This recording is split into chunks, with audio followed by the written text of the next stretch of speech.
Subaru accepts Satella. More surprisingly, Subaru wants to save her. So what's up guys, Foxen here. ReZero Season 2 Episode 13. Quite the number of reveals for this mid-season finale. So go ahead and smash that like, ding the bell so you get new videos, and let's spill some tea. So Echidna about to make a move on Subaru. A certain witch ain't having any of that. It'd be funny if Echidna actually let her in after Subaru rejected her generous offer. For a major Satella anime cut, turns out the witches don't all hold a grudge against her. Why, you may ask? It all depends on whether you're talking about Satella or the Witch of Envy. They're not mad at Satella, they're mad at the Envy Witch. Turns out that the world remembers Satella as the Witch of Envy, but history did not record Satella having this type of personality disorder, something like a split personality. Further clarified by one of the witches, perhaps it's clearer to say that Satella absorbed a factor that was incompatible with her. That created this mental abnormality that ultimately created the witch personality within Satella.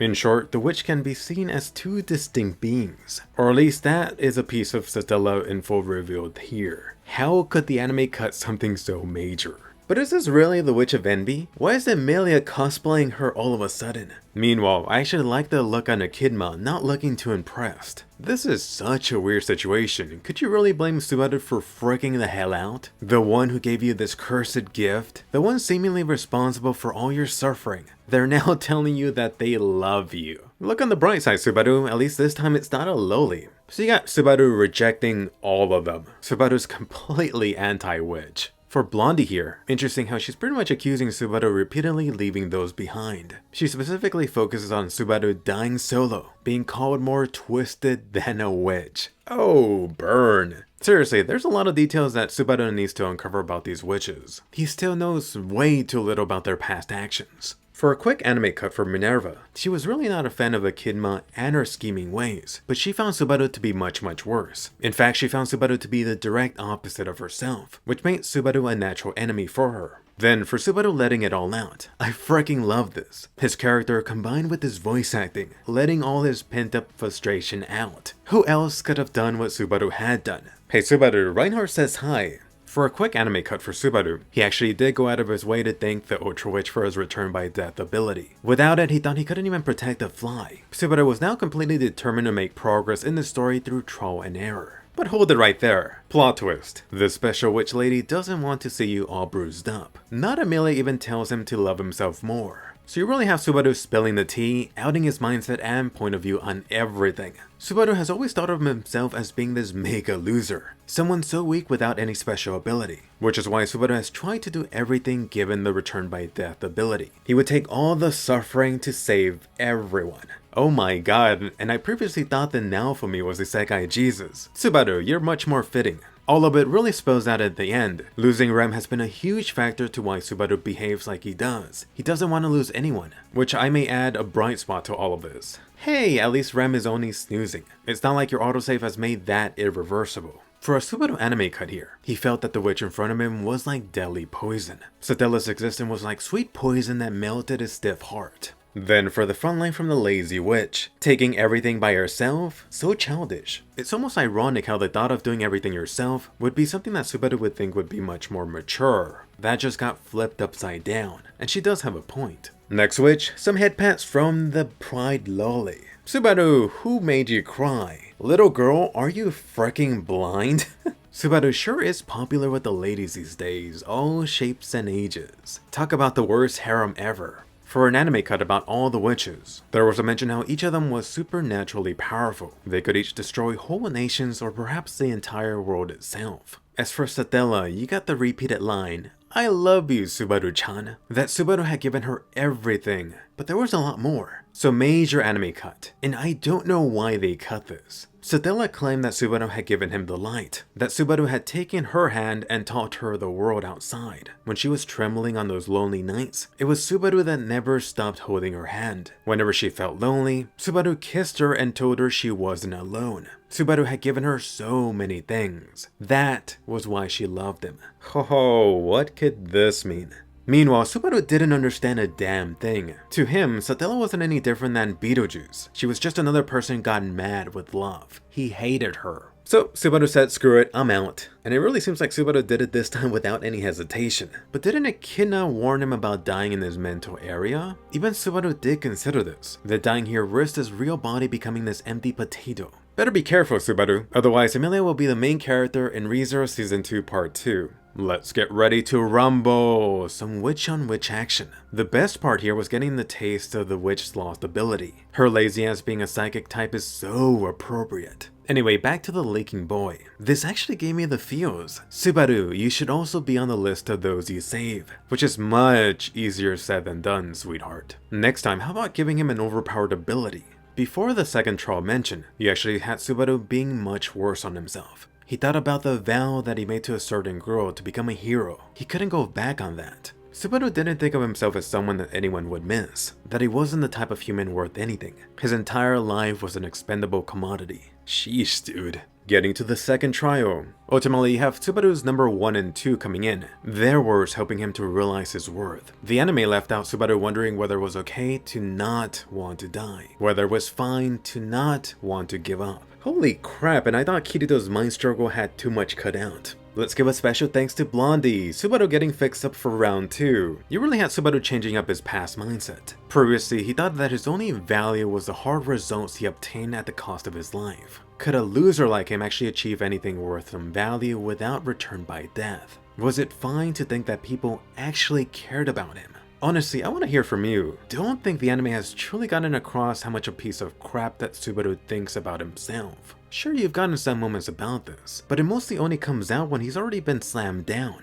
As for not Emilia's wish, she simply wants Subaru to be saved. You dummy, that's why you have that power. You even have her all wet here. In the end, from all the witches, Subaru has quite the support from all the lolies and ladies. All the witches have their own reason for helping Subaru. For a gluttony anime cut, the anime left out the stuff about the Great Rabbit. The Great Rabbit existed as this incarnation of her own cravings, but those furballs and stomach were not related. To her, it didn't matter if they got destroyed. She actually might be interested to see how they perished. Anyway, Subaru back on his feet. And just as quickly, I loved how Echidna was super quick on the uptake. Hey Subaru, back to what we were talking about, the deal with my body. I know you want a piece. Sorry Echidna, I don't feel like being Reiner till I die. Rejected. Good luck finding another guinea pig. Right here, you should notice Echidna pointing out Garfield's secret. The dude is totally afraid about going outside, which does add more context to the secret that Subaru found out about him. Recall that little standoff at the end of the episode? This makes it much more clear. Ho, is Echidna back to best girl status? She actually admits being fond of Subaru, past any experiment thoughts. Subaru, you totally missed out on her cake. Getting to Subaru's big moment here, his moment of thanks to all the witches. I do like how he admits still not being able to see their way of thinking. They are witches after all. On top of this, the guy even thanks Satella, which was supposed to be the big evil figure up until this point. Perhaps she's totally not that evil. Ooh, Subaru even accepting Satella's hand. Which brings you to the huge reveal by Satella. Someday you must kill me. Quite the twist. I know some of you thought that Subaru got the power to one day save her, or should I say free her. But is this why Subaru really got his Sekide? And goddamn Subaru, you're so stubborn. He wants to save Satella too, which is quite the change of feelings for someone he physically and mentally hated with all his being not too long ago. Anyway, back to another best girl, a more scaly one. Best tsundere Oto too. Come on Subaru, you dense mofo. You gotta realize that your attraction isn't limited to witches and furries. I was really just frustrated how Subaru needed to get beat over the head for this one. It's love, you dense asshole. Just go ahead and assume everyone loves your ass. And even if they don't, after a few more times of dying, they'll eventually get to that endgame. Oh, could Oto be falling for Subaru too? Don't be surprised if he gives you a little bro tug late at night. Anyway, more important things, Subaru, rejected. No privileges for you. It looks like Echidna had her own rejection towards him too. Subaru, you're not getting any more of her tea. So, you couldn't live with your own failure. Where did that bring you? Back to me. Now that you're aware of how much Roswell actually knows, it really makes these talks a lot more interesting. Come on you discount joker, spill it. How to get out of this dump. Roswell here really wasn't too subtle at all at how he's trying to use Subaru, or more specifically, Subaru's love towards Emilia. And you got a pretty big anime cut here. Here's the abridged version. Subaru and Roswell go back and forth on trying to find a loophole. Subaru claims that it should be fine as long as Emilia gets a credit. Roswell tells him it's been 4 centuries since the barrier got placed there by Echidna. There'd be no reason to think she made a bypass. Subaru then questions why Roswell is so fixated on this place. Unlike the White Whale or the Witch Cult, this place surely should have no value in comparison. But so far, everything that Roswell has said has started and ended with liberating this place. He wanted Subaru to lift the barrier even if Emilia could not. Anyway, back to Roswell in the anime. He talked about Subaru lacking resolve. This is where you really get more of Roswell's thought process. He wants Subaru to fulfill his desire. If Subaru's doing all of this for Emilia's sake, he must ignore her wishes to save her. Talk about being in such a difficult place. And perhaps this is oversimplifying Roswell, but his speech about life, hope as long as life remains, it feels like he's the ends justify the means type of guy, to some extent. Getting to the grand reveal. Oh, you know Elsa, those assassins? I hired them for you, buddy. No thanks necessary. Which is really him just lighting a fire under Subaru's ass. This really goes to show that Subaru's been barking at the wrong witch. Roswell could be blamed for most of Subaru's suffering. Roswell has actually been trying to sharpen Subaru. Roswell is the one that doesn't care about others. He's been wanting to corner Subaru in this position so he could only say one and lose much more. Also, that line about 400 years ago, could Roswell be talking about Echidna? How could he possibly be talking about something that long ago?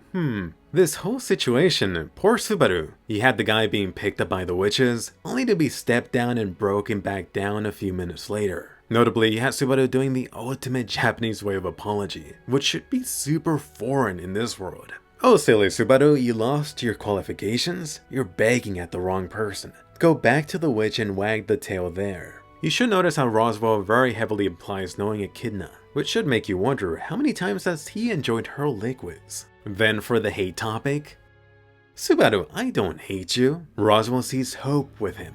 Interesting to notice how he throws Ram in there too, hint hint. In all, you have Subaru going back to such a dire state. At the very least, Subaru never has to worry about a boring day in this world. What should you do? Oh yes, it's Best Boy's time to shine. Honestly, this got me a bit teary, and holy crap, it's already the next day, the next morning. Either way, you have to love Otto knocking some sense into Subaru. He definitely needed that smack. Come on, I wanted a little bit more. I know this was 27 minutes, but they should have gone longer. So, how much did you enjoy this episode? Who is best girl now? How do you feel about Roswell and Sadella? Have you changed your mind on them? It feels like ReZero Season 2 has flipped a lot of stuff, especially any views you had on the previous season. How much did you love ReZero Season 2 overall? Was it worth the 4-year wait? For me, without question, I definitely been enjoying ReZero Season 2 much more. Rewatching Season 1, there's so many parts in the middle that feel rushed. But then for ReZero Season 2, they finally have slowed down the pace heavily. Even with the anime cuts, these scenes have much more room to breathe. I'm really looking forward to part 2. If anyone knows about Vinland Saga, this ReZero arc definitely reminds me of the farm arc from Vinland Saga. Anyway, for a major Emilia cut, and I'm surprised they cut this. Before Subaru ran into Otto, he actually ran into Emilia first. Here's the quick details. Subaru asked Emilia if it was fine to run away if he wanted to. It should be fine, right? To which Emilia surprisingly kind of validated this. She asked him what was wrong with running away. You may happen to see a path leading somewhere else after you've run away. An option that's different from before the time that you ran. On top of this, you actually have Emilia hugging Subaru against her chest. She told him to take it slow and steady, which actually really helped to motivate Subaru once again. In the end, you had Emilia asking Subaru why he kept on helping her, to which Subaru reaffirmed his love of her. I'm betting some of this will come back. And to be fair, I can see why this kind of got cut. It does feel like some of this is ReZero repeating itself. Go figure. And just some super quick things from me, I need your feedback. The ReZero Season 2 anime and videos from me will come back in 2021. I originally planned to do other things besides the ReZero reviews, but I fell super behind. It's not even funny. I actually finally got around to hiring a part-time editor, just cause I felt I was sinking with how much work I was trying to carry on. This time I'm actually feeling much more confident I'll be ready by the time that ReZero Season 2 comes back next year. And I seriously mean it, let me know. Do you want to keep on seeing these ReZero weekly reviews? And yes, I do read your comments. Honestly, doing these weekly is a challenge, especially since I am currently in Japan while ReZero comes out past midnight. This means I either have to wake up super early, and even if I do, they're going to be coming out half a day later. I was trying to keep up with ReZero and SAO Weekly, but clearly that didn't work out too well. This completely threw off my schedule, especially sleeping. Honestly, most of the time when I finish these videos, I feel so crappy. Summer season now is over, and I know this is partly to blame for some of the weight I've gained. Although at least it's not as bad as when I was reviewing Attack on Titan Season 3 weekly. I definitely ballooned at least 15 pounds during that period. Right now I'm thinking for next time, if I do keep on reviewing this, perhaps you could expect them 24 hours after the episode got released. I'm just hoping there's enough interest. If so, that could work way better for me. So long ago, years back, when ReZero Season 1 ended, the years after that, I did want to do videos on ReZero and the cut anime content. I do believe there's someone already doing that well, so I'm not really looking at that anymore. Perhaps I'll try something different when ReZero Season 2 rolls around again. Anyway, do post any thoughts on this below, especially if you do want to see the weekly ReZero videos. If yes, like and comment. Coming up, you can look forward to Attack on Titan Season 4, along with some juicy weekly anime videos till then, which may include some SAO and ReZero stuff. Definitely Sekai anime related. Be sure to subscribe. I know like half of you aren't yet. But anyway, a fun bonus. Who has been your best girl this season? Was it one of the witches, Satella, Emilia? Is anyone still hardcore Team Rem? Go ahead and check out my in-depth look at SAO Progressive. That'll clear up any confusion and give you the history behind SAO. Definitely subscribe and I'll see you guys later.